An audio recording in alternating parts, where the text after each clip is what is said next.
Hello friends, आपल्या सर्वांची आवडती मालिका वचन दिले तू मला या मालिकेच्या आजच्या गुरुवार 27 ऑगस्टच्या एपिसोडमध्ये एकानंतर एक धमाकेदार ट्विस्ट आले आहेत. फ्रेंड्स, आजचा एपिसोड खूप भारी होता. मग नेमकं घडलंय तरी काय? तर आजच्या एपिसोडमध्ये विजयाने ऊर्जाला काही नियम घातले. तू किचनमध्ये यायचं नाही आणि आमच्याबरोबर डायनिंग टेबलवर बसून जेवणसुद्धा करायचं नाही. पण ही गोष्ट शौर्याला आवडली नाही आणि शौर्याने विजयाला ठणकावून सांगितलं की जर ऊर्जा येथे डायनिंग टेबलवर बसून जेवण करू शकणार नसेल तर मी सुद्धा येथे जेवण करणार नाही आणि त्याचबरोबर आम्ही या घरातील अन्नाला स्पर्शही करणार नाही. आम्ही आमचं बाहेरून मागून खाऊ. त्यामुळे विजयाला जबर धक्का बसला आणि आता विजयाने स्वतःच घर सोडून जायचा निर्णय घेतला आहे. खरंच विजया घर सोडून गेली तर ऊर्जा आणि शौर्य सुखी होतील एवढं मात्र नक्की.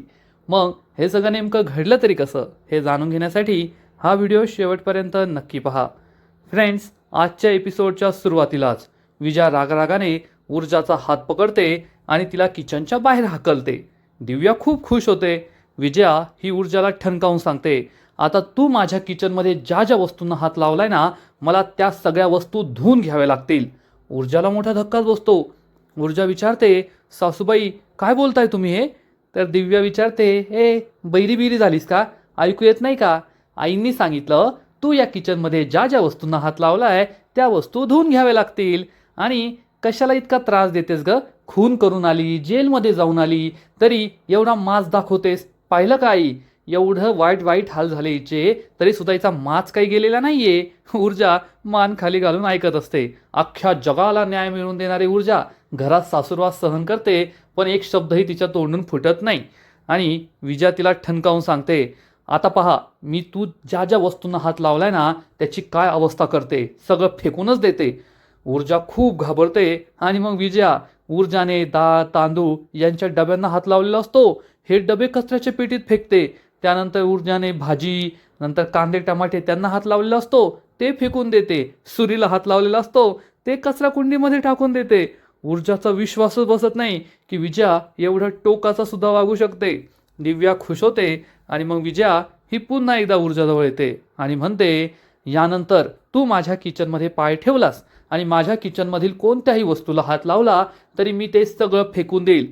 म्हणूनच यानंतर माझ्या किचनमध्ये यायचं की नाही यायचं हा निर्णय तुझा असेल. मी तुला काहीही सांगणार नाही.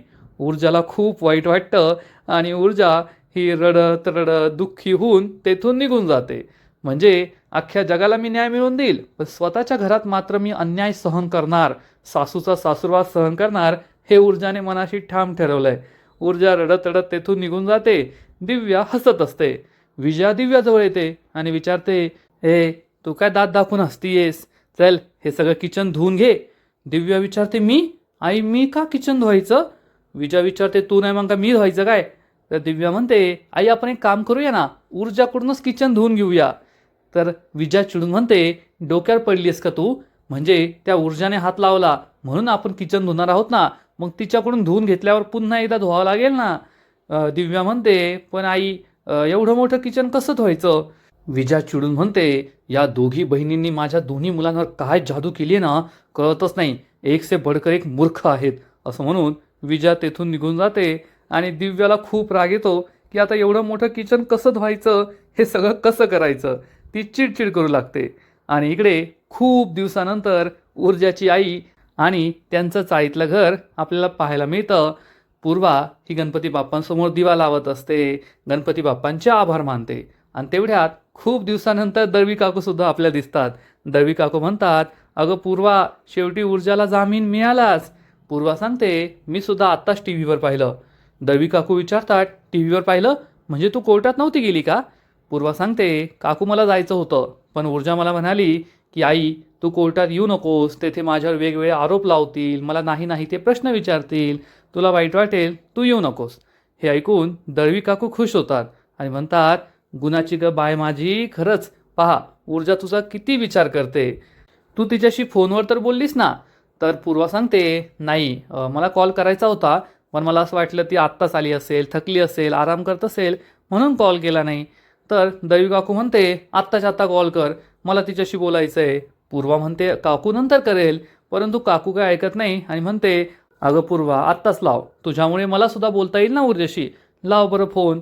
पूर्वाचा नाईलाज होतो आणि ती ऊर्जाला कॉल लावते. ऊर्जा ही आपल्या रूममध्ये रडत रडत जात असते आणि आईचा कॉल आलाय हे पाहून कॉल उचलते आणि विचारते, आई बोल ना. पूर्वा म्हणते, हो ऊर्जा. तेवढ्यात दळवी काकू तिच्या हातातून फोन हिसकावून घेते आणि म्हणते, दळवी काकू बोलते मी ऊर्जा. खरंच खूप आनंद झाला तुला जामीन मिळाल्याची बातमी ऐकून. आम्हाला सगळ्यांना माहीत होतं तू काही केलेलं नाहीये, त्यामुळे तुला जामीन मिळणारच. खरंच ऊर्जा, खूप छान वाटतंय. ऊर्जा हो हो म्हणते. दळवी काकू म्हणते, अगं मी काय तुझ्याशी बोलत बसले, बोल तुझ्या आईशी. आणि दळवी काकू पूर्वाला फोन देतात आणि ऊर्जा रडत रडत सांगते, आई मला जामीन मिळाला. पूर्वा म्हणते, हो गं मनू, मला माहीत होतं तुला जामीन मिळणारच आहे. आणि मग ऊर्जा ही सांगते, आई मला तुझ्याशी खूप काही बोलायचं आहे, तुला खूप काही सांगायचं आहे. मला तुला फोन करायचाच होता पण नंतर राहूनच गेलं. पूर्वा म्हणते, जाऊ दे ऊर्जा, आता तू आराम कर. दळवी काकूनी हट्ट केला ना म्हणून मी कॉल केला. मी तुला नंतर कॉल करते किंवा रात्री करते. ऊर्जा म्हणते ठीक आहे आणि ती फोन कट करते. मग दळवी काकू आणि पूर्वा दोघीही गणपती बाप्पांना नमस्कार करतात, ऊर्जासाठी प्रार्थना करतात. इकडे ऊर्जा खूप दुःखी होते आणि म्हणते, आई मला जामीन मिळालाय, परंतु हर्षवर्धन जहागीरदारांनी मला जामीन मिळवून दिलाय. हे जेव्हा तुला कळेल ना तुला ते आवडणार नाही. पण या सगळ्यामागे काय गेम सुरू आहे हे तुला माहिती नाही आहे. आणि या घरात आल्यावर तर मला एक वेगळंच युद्ध लढावं लागतंय आणि या युद्धामध्ये माझा निभाव लागेल की नाही देवालाच माहीत, असा विचार ऊर्जा करते. आता जर समोरची विजया मोठी मोठी अस्त्र घेऊन तिच्यावर हल्ला करते पण ऊर्जा सपशेल शरणागती घेतीये, काही उत्तर देत नाहीये, मग तिचा पराभव होणार हे तर खरंच आहे. थोड्या वेळानंतर विजय आणि दिव्याने सगळा स्वयंपाक बनवलेला असतो. डायनिंग टेबलवर ते सगळं आणून ठेवतात. तेवढ्यात हर्षवर्धन, तीर्था, आदित्य तेथे येतात. परंतु कुमुदिनी आजी, शौर्य आणि ऊर्जा नसतात. मग आदित्य विचारतो, हे तिघे कुठे गेले आहेत? तर विजया सांगते, सगळ्यात आधी तर आईसाहेब आहेत, त्यांची एक मैत्रीण हॉस्पिटलमध्ये ॲडमिट आहे, तिला भेटायला त्या गेल्या आहेत. आणि शौर्य आणि ऊर्जा कुठे गेलेत असं आदित्य विचारतो. तेवढ्या शौर्य तेथे येतो आणि म्हणतो, दादा आज जे झालं ते झालं, पण आनंदाचा दिवस आहे, ऊर्जा घरी आली आहे म्हणून सेलिब्रेशन करायचं, त्यासाठी मी तिच्या आवडीचं बटरस्कॉच आईस्क्रीम आणलंय. तीर्था जा ठेवून ये बरं. आणि तीर्था ही फ्रीजमध्ये आईस्क्रीम ठेवायला जाते. शौर्य विचारतो, ऊर्जाने आली का जेवायला? आदित्य म्हणतो, अरे मी सुद्धा तेच विचारत होतो. तीर्था जा, ऊर्जाला बोलणार. तीर्था जाणार इतक्यात विजया तिला थांबवते आणि म्हणते, थांब तीर्था, तू ऊर्जाला बोलवण्याची काही गरज नाहीये. शौर्यला समजतं ही बाई त्रास देतीये. शौर्य म्हणतो, थांब तू तीर्था, तू बस, मी बोलावतो. पण विजया त्यालाही थांबवते आणि म्हणते, शौर्य तुलाही तिला बोलवायची गरज नाहीये, तू गुपचूप जेवण करून घे. हे ऐकून शौर्यला मोठा धक्काच बसतो. शौर्य विचारतो, मॉम झालं ना आता सगळं, मग तू असं का बोलतीयेस, पुन्हा का सुरू करतीयेस? तर विजया चिडून म्हणते, शौर्य एकतर मी तुझ्या बायकोला या घरात थांबून घेतलेलं नाहीये, तुझ्या डॅडने तिला थांबून घेतलं आणि मी तिला अडवलं नव्हतं तर मी तुला अडवलं होतं. घर सोडून जाण्यापासून तुला थांबवलं होतं. त्यामुळे मी या घरात काही नियम बनवले आहेत. ऊर्जा ही किचनमध्ये काम करणार नाही आणि ऊर्जा या डायनिंग टेबलवर बसून जेवण करणार नाही. हे ऐकून शौर्य खूप चिडतो. हर्षवर्धन गप्प बसलेला असतो. शौर्य हर्षवर्धनला विचारतो, डॅड तुम्ही गप्प बसणार आहात का, काही बोलणार नाहीये का, मॉमला समजावून सांगणार नाही आहात का? तर विजया चिडून म्हणते, ते काय मला समजावून सांगणार, आणि त्यांनी जरी मला समजावून सांगितलं तरी मी त्यांचं काहीच ऐकणार नाहीये. मी तुझ्या ऊर्जाला या घरामध्ये राहू देतीये तेच मोठे उपकार झाले, पण तिला किचनमध्ये एंट्री नाहीये. हे ऐकून सगळ्यांना मोठा धक्काच बसतो. तेवढ्यात ऊर्जा तिच्या रूममधून हे सगळं ऐकत असते, पाहत असते.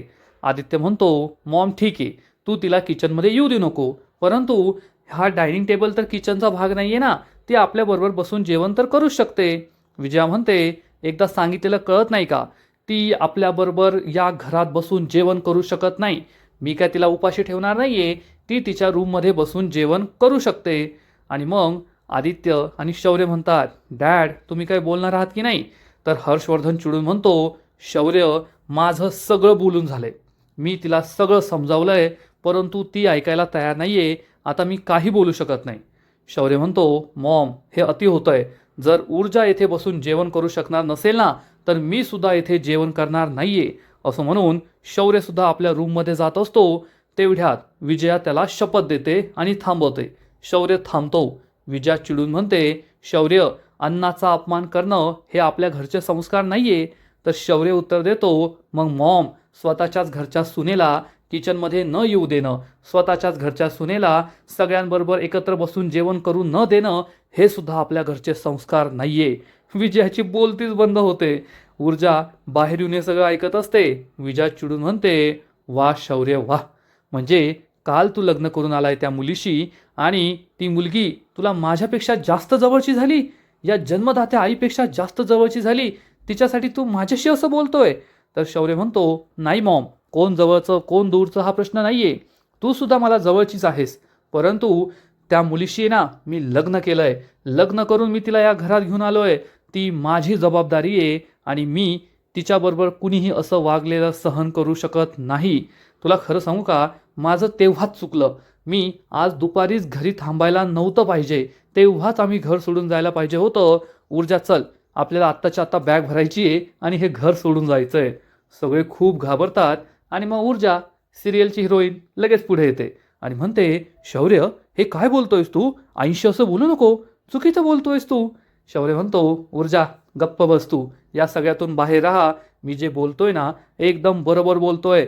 तुझ्याबरोबर जर या घरात सगळे असं वागणार असतील, तुला किचनमध्ये प्रवेश नाही, तुला डायनिंग टेबलवर बसून जेवणं नाही, तर मग मी या घरात नाही राहू शकत.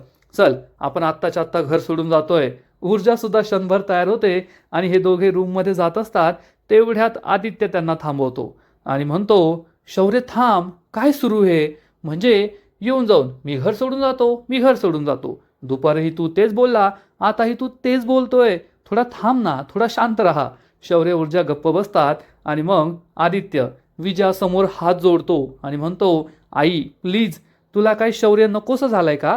तू का त्याला घराबाहेर काढण्यासाठी प्रयत्न करतीये? अगं, तू ऊर्जाबरोबर जेवढं वाईट वागशील तेवढा शौर्य दुखावला जाईल आणि घर सोडून जाईल. प्लीज, ऊर्जाला कमीत कमी आपल्याबरोबर येथे बसून जेवू तरी दे. परंतु विजया काही बोलत नाही. आदित्य म्हणतो, डॅड, तुम्ही तरी काही बोला ना. तर हर्षवर्धन म्हणतो, मी आधीच बोललोय आदित्य, तू तेव्हा ऐकलं नाहीस का?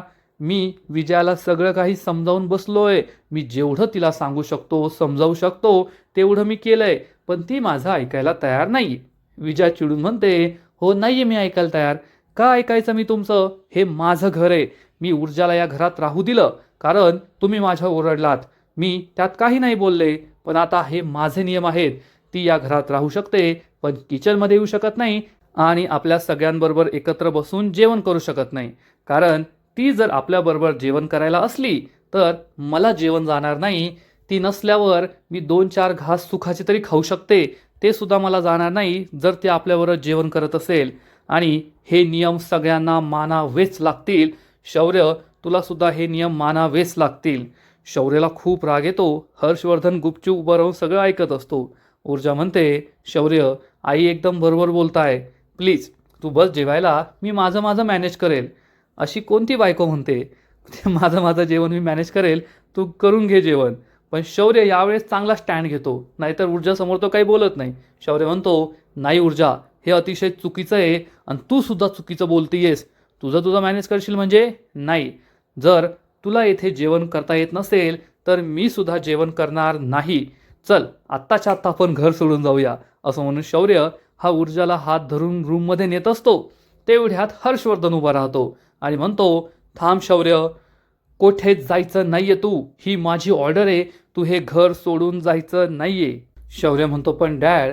तर हर्षवर्धन त्याला सांगतो, सांगितलं ना तुला एकदा, तू हे घर सोडून जायचं नाहीये.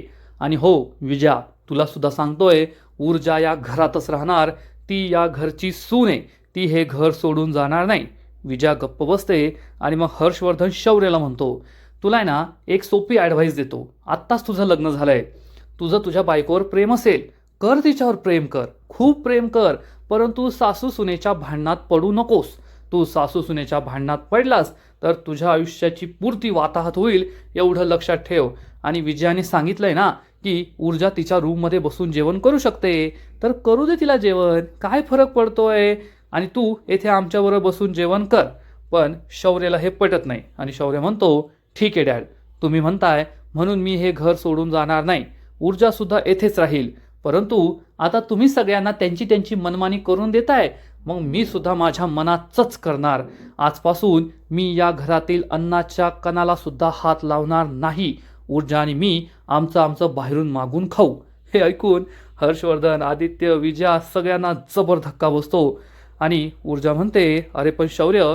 शौर्य म्हणतो, नाही ऊर्जा. आणि शौर्य ऊर्जाला घेऊन रूममध्ये जात असतो. तेवढ्यात विजया म्हणते, तोडलंस ना माझ्या मुलाला माझ्यापासून. खूप आनंद झाला असेल आज तुला. आता दोघे रूममध्ये जा, मज्जा मज्जा करा, तुमच्या आवडीचं खा प्या. शेवटी माझ्या मुलाला तू तोडलंसच माझ्यापासून. आणि विजया रडू लागते. ऊर्जा म्हणते, नाही सासूबाई, तसं नाहीये. विजया म्हणते, तसंच आहे. तुला हेच करायचं होतं. या घरात जेव्हा तू आलीस तेव्हाच तू ठरवलं होतं की माझ्या शौर्याला माझ्यापासून दूर करायचं, आणि शेवटी तू ते करून दाखवलंस. आज तू माझ्या शौर्याला माझ्यापासून दूर केलंस, माझ्यापासून तोडलंस. अभिनंदन तुझं, करून दाखवलंस तू. ऊर्जा काही बोलणार तर शौर्य म्हणतो, बस झालं ऊर्जा, काही बोलून फायदा नाहीये. शौर्य ऊर्जाचा हात हातात घेतो. विजया हे पाहते, दुःखी होऊन रडू लागते. ऊर्जाला खूप वाईट वाटत असतं की माझ्या सासूबाई माझा आणखीन छळ करणार होत्या, पण शौर्य करू देत नाहीये. आणि शौर्य हा ऊर्जाला घेऊन आपल्या रूममध्ये निघून जातो. तेथे विजया तशीच उभी असते. शौर्य रूममध्ये निघून जातो आणि विजयाला खूप वाईट वाटतं. विजया रडत असते. शेवटी ऊर्जाने माझ्या मुलाला माझ्यापासून तोडलंच असं तिला वाटत असतं आणि ती रडत बसते. थोड्या वेळानंतर ऊर्जा आणि शौर्य रूममध्ये असतात. शौर्य ऊर्जाला म्हणतो, ऊर्जा, हे खूप चुकीचं आहे आणि मी हे सहन करणार नाहीये. तर ऊर्जा म्हणते, अरे शौर्य, मी तुला केव्हाच समजवण्याचा प्रयत्न करतेय आणि तुला समजतच नाहीये. तू चुकतोयस. शौर्य खूप चिडतो आणि ओरडून म्हणतो, मी चुकतोय? ऊर्जा, येथे संपूर्ण घराशी मी तुझ्यासाठी भांडतोय, माझ्या आईशी, माझ्या बापाशी, आणि मी चुकतोय का? शौर्य जोरात ओरडतो. त्यामुळे ऊर्जा घाबरून गप्प बसते. शौर्याला समजतं की मी ऊर्जावर ओरडायला नको होतो, आणि मग शौर्य शांत होतो. ऊर्जाला म्हणतो, सॉरी. ऊर्जाच्या पायाशी बसतो. ऊर्जाचा हात हातात घेतो आणि म्हणतो, ऊर्जा, खरंच खूप सॉरी. मी तुझ्यावर असं ओरडायला नको होतं. पण ऊर्जा, तू असं कसं बोलू शकतेस? तू माझी बायको आहेस, माझी जबाबदारी आहेस, आणि जर मी तुझी बाजू घेतोय तर ते चुकीचं कसं असू शकतं? ऊर्जा शौर्याला समजावून सांगते, शौर्य, एकदम बरोबर बोलतोयस तू. एक नवरा म्हणून तू तुझं कर्तव्य पूर्ण करतोयस, तू माझी बाजू घेतोयस, हे अगदी योग्य करतोय. परंतु सासूबाईंची बाजूसुद्धा योग्य आहे ना. सासूबाई सुद्धा चुकलेल्या नाहीये ना, हे लक्षात ठेव. त्यांना असं वाटतंय की खून मी केलाय म्हणून त्या माझ्याशी असं वागताय, पण आज ना उद्या मी हे सिद्ध करणारच आहे की मी खून केलेला नाहीये. तेव्हा सासूबाईंना जो गैरसमज झालाय तो दूर होईल आणि सासूबाई मला माफ करतील. त्यामुळे मला असं वाटतं की तू खरंच या गोष्टी इग्नोर कराव्यात, आणि सासूबाईंनी जे नियम घालून दिले आहेत ते नियम मी मानायला तयार आहे. परंतु शौर्याला हे पटत नाही आणि आजचा एपिसोड येथे संपतो. फ्रेंड्स, वचन दिले तुम्हाला. या मालिकेचा आजचा एपिसोड खरंच खूप भारी होता, इंटरेस्टिंग होता. सासूबाई आणि सुनबाई, ऊर्जा आणि विजया यांची भांडणं ही दिवसेंदिवस वाढत चालली आहे, नेक्स्ट लेवलला चालली आहेत. आणि ऊर्जाने तर ठरवलं आहे की मी सासूरवास सहन करणारच. सूनबाई झाल्यानंतर वकिली, कायदे या सगळ्यांचा तिला विसर पडतो. फक्त जगासाठीच ती न्यायाची मूर्ती आहे. जगालाच न्याय मिळवून देते, अन्याय सहन नाही करायचा असं शिकवते, पण स्वतः मात्र घरामध्ये फुल अन्याय सहन करते, एवढं मात्र नक्की. फ्रेंड्स, वचन दिले तुम्हाला. या मालिकेचा आजचा एपिसोड खरंच खूप भारी होता, इंटरेस्टिंग होता. पण पुढील एपिसोड आणखीन इंटरेस्टिंग असणार आहे. मग नेमकं घडणार तरी काय? तर या मालिकेच्या पुढील एपिसोडमध्ये आपण पाहू की कुमुदिनी आजी घरी येईल आणि ती विजयाला समजवण्याचा प्रयत्न करेल. विजया, हर्षवर्धनने तुझी बाजू घेतली नाही तेव्हा तुला वाईट वाटलं, कारण माझ्या नवऱ्याने माझी बाजू घेतली नाही. मग शौर्याने जर त्याच्या बायकोची बाजू घेतली तर उलट तुला अभिमान वाटायला पाहिजे की जे तुझ्या नवऱ्याला जमत नाही ते कमीत कमी तुझ्या मुलाला तरी जमतं, आणि तुझा मुलगा तुझ्या सुनेची बाजू घेतो. म्हणजे ही दुटप्पी भूमिका झाली ना, की माझ्या नवऱ्याने माझं ऐकायचं, फक्त माझ्या सुनेच्या नवऱ्याने तिचं ऐकायचं नाही. हा स्वार्थीपणा झाला. तर विजया, तिला तर काही नाहीच आहे. विजया म्हणेल, सासूबाई तुम्हाला काय बोलायचं ते बोला, पण आता मी माझा निर्णय घेतलाय, मी हे घर सोडून जाणार आहे. हे ऐकून कुमुदिनी आजीला मोठा धक्काच बसेल. म्हणजे आता ऊर्जाला घरातून बाहेर काढता काढता ही विजयाच घर सोडून जायला तयार झाली आहे. मग ती आता खरंच घर सोडून जाते की धमक्या देतीये फक्त पोकळ धमक्या, हे तर उद्याच्या एपिसोडमध्येच कळेल. आणि इकडे ऊर्जा ही शौर्यला म्हणेल, त्यांना माझा काय छळ करायचा आहे, मला किती त्रास द्यायचा तेवढा देऊ दे, तू नको टेन्शन घेऊ. शौर्य ऊर्जाला म्हणेल, ऊर्जा कदाचित तूच हे बोलायचीस ना की अन्याय करणारा जेवढा दोषी असतो त्यापेक्षा जास्त दोषी हा अन्याय सहन करणारा असतो. या सगळ्या प्रकरणात जेवढी माझ्या मॉमची चूक आहे त्यापेक्षा जास्त मोठी तुझी चूक आहे, कारण माझी मॉम जो अन्याय करतेय तो तू सहन करतेयस, तू सुद्धा खूप मोठी दोषी आहे. ऊर्जाची बोलतीच बंद होईल. शौर्याने तिच्याच भाषेत तिला सनसनीत उत्तर दिलेलं असेल. मग आता पुढे काय होईल हे पाहायला मजा येईल. तर फ्रेंड्स, तुम्हाला सुद्धा आजचा एपिसोड आवडला का? नक्कीच कमेंट करून सांगा. आणि वचन दिले तू मला या मालिकेचे असेच नवीन नवीन एपिसोड, नवीन नवीन अपडेट सर्वात आधी पाहण्यासाठी व्हिडिओला लाईक करा, शेअर करा, चॅनलला सबस्क्राईब करून बेल आयकॉनवर क्लिक करा. म्हणजे या मालिकेचे नवीन नवीन एपिसोड तुम्हाला सर्वात आधी पाहायला मिळतील. खूप खूप खूप धन्यवाद.